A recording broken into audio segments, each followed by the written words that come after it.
Hello friends, welcome to the aroma it's. இன்னைக்கு நம்ம north இந்தியாவோட ரொம்ப ட்ரெடிஷ்னலான ஸ்வீட் டிஷ் தான் பார்க்க போகிறோம். அது என்னன்னா ரபடி. இது செய்கிறதுக்கு 3 இன்க்ரீடியன்ஸ் தான் தேவை. வாங்க எப்படி செய்யலான்னு பார்க்கலாம்.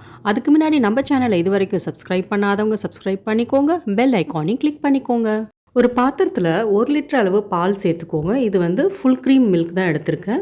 இந்த ரெசிபி செய்கிறது கொஞ்சம் டைம் எடுக்கும், அதாவது ஒரு 35 to 40 மினிட்ஸாவது எடுக்கும். ஆனால் செய்கிறது ரொம்ப ஈஸி. இப்போ பாலை சூடு பண்ணிடலாம். இப்போ பொங்கி வருது. இந்த டைமில் மீடியம் ஃப்ளேமில் வச்சு கிண்டி விட்டுட்டே இருங்க. ஒவ்வொரு 2 நிமிஷத்துக்கு ஒரு வாட்டி கிண்டி விட்டுட்டே இருக்கணும். கிண்டி விடும் போது அடி வரைக்கும் கிண்டி விடணும். அப்போ தான் அடி பிடிக்காமல் இருக்கும். பால் நல்லா சுண்டி வரணும். அதாவது 1 லிட்டர் நம்ம பால் ஊற்றிருக்கோம். அது அட்லீஸ்ட் ஒரு 1/4 லிட்டர் ஆற வரைக்கும் நம்ம சுண்ட வைக்கணும். இப்போ 20 நிமிஷம் ஆச்சு. பால் பார்த்தீங்கன்னா பாதி அளவு கம்மியாயிடுச்சு.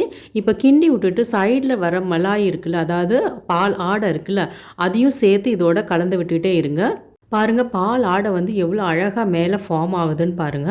இந்த ஆடை ஃபுல் க்ரீம் மில்க்ல தான் நல்லா வரும். பால் சுண்ட சுண்ட பார்த்தீங்கன்னா சைடில் நிறைய மலாய் ஒட்டிட்டு இருக்கும். ஸோ அதையும் எடுத்து பாலோட கலந்து விட்டுக்கோங்க.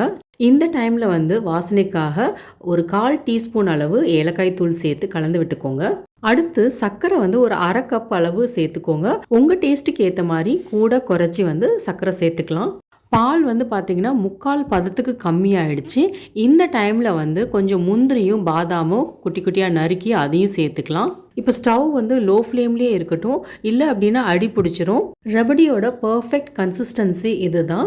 ஸோ இந்த டைமில் ஸ்டவ் ஆஃப் பண்ணிவிடுங்க. சைடில் ஒட்டிகிட்டு இருக்கிற மலாயெல்லாம் எடுத்து விட்டுருங்க.